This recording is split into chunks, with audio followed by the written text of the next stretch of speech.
I'm Professor Taylor Jackson Scott, and specifically, I'm a teaching professor in the Department of Cognitive Science.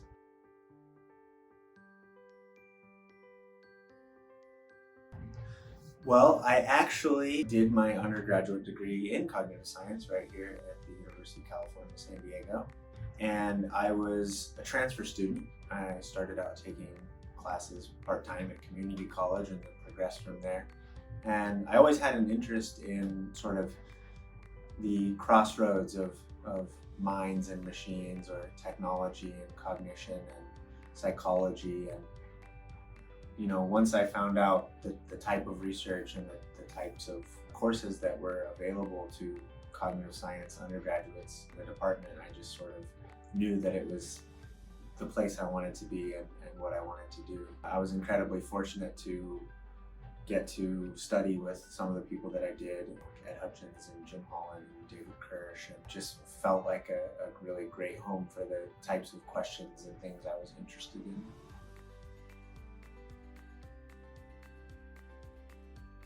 I think Ed Hutchins' 102A distributed cognition course that he used to teach, he's now retired. I now get to teach that course, which is an interesting coming full circle type of experience for me.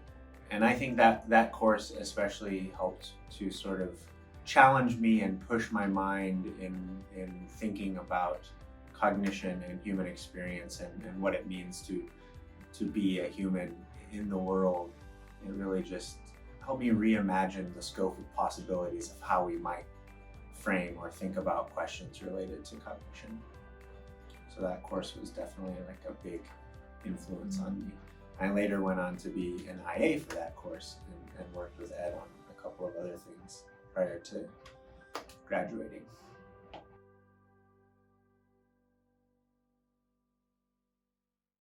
In the past, my research has focused on building better tools for understanding how affect or emotion is communicated in and influences text-based communication, especially as more and more of our communication has moved to text-based form. It gets stripped of a lot of the nonverbal cues that we rely on to provide vital context about the content of what is being said.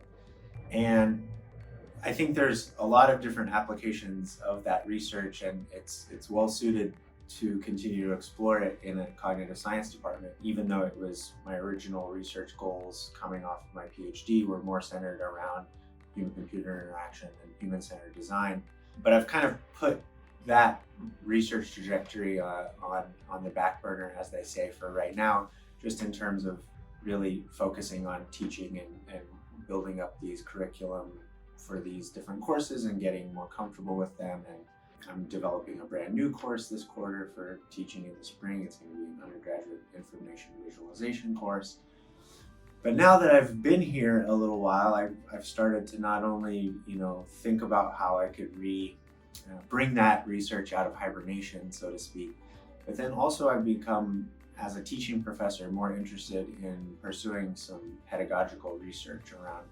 In particular, I would love to get a better insight into how to get undergraduate students to read more. And yes, I'm looking right in the camera as I say that, so that if you're an undergraduate, a prospective student, or a current student, and you're watching this right now, please read.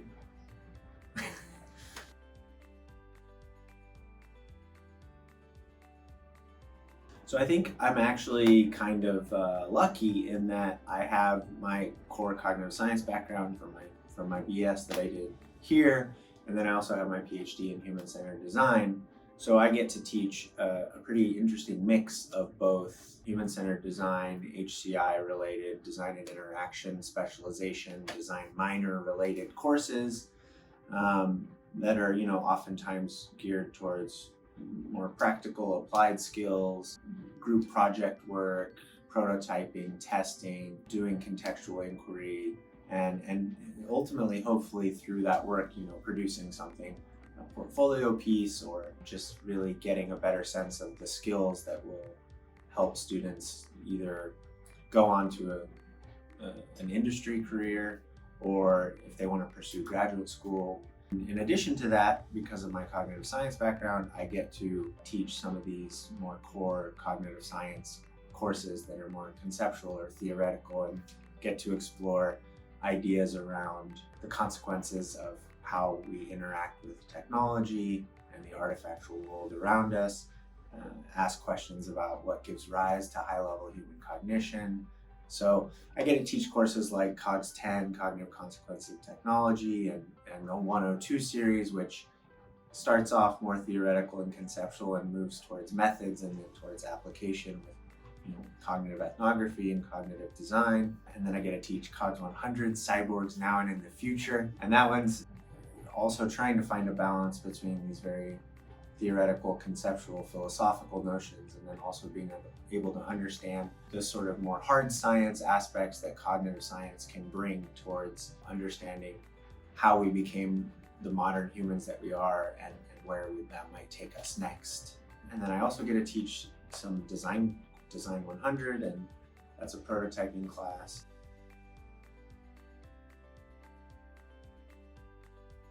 Read. No. I mean, I'm half joking, but reading really helps. Getting a better sense of the scope of the possibilities and the questions that the field tries to address. Advice.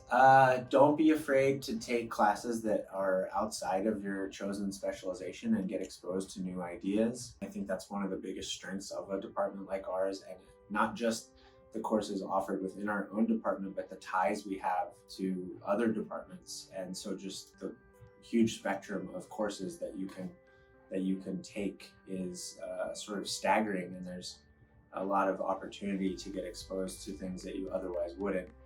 I know this is counterintuitive for a lot of people, but don't worry so much about grades. And what I mean by that is that I think that oftentimes people lose sight of the opportunities for like personal growth, mental growth, challenging your preconceptions of the world, and really exploring and being curious about some of the most fascinating and interesting questions. Have a good time doing it. And I think if people sort of give in to that, being fascinated and being curious, and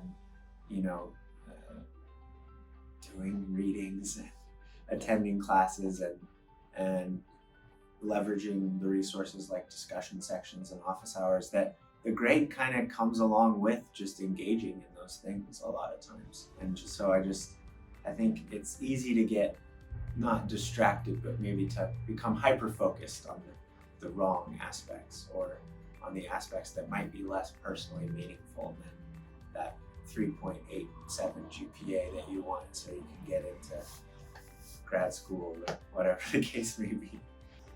I'm a big fan of non-traditional paths. I think a lot of people are sort of forced into this, you go to high school, you go to college, you get this job, or you go to grad school and you do this, and they don't really take time to gain a little bit more perspective on who they are, or their place in the world, or what the world is like. So I often tell people, if you get the chance, maybe consider take a year off and try and travel or work or do anything that will give you some perspective before you dive right into the next thing that you've been told you have to do. Or if you're a graduating senior from this university or any university, and you're considering grad school or on the market for industry, if you have the chance, even if you didn't take the chance earlier, that's another great opportunity. Take a gap year, go do something, defer that admission to Stanford, and go explore, go experience another culture, another country. Just do anything to gain some perspective and experience and find out a little bit more about yourself.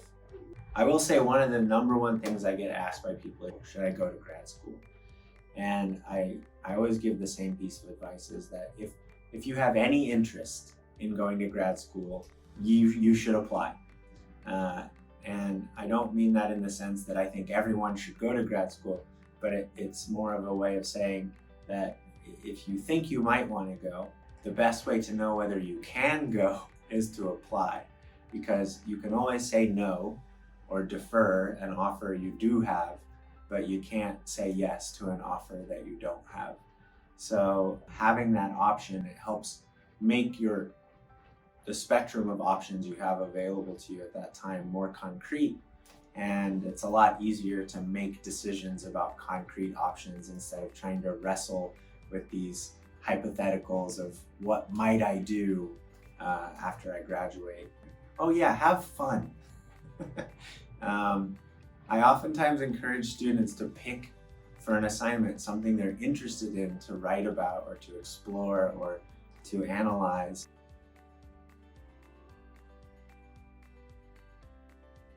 Did you hear about the scarecrow that got a promotion? No. He was outstanding in his field.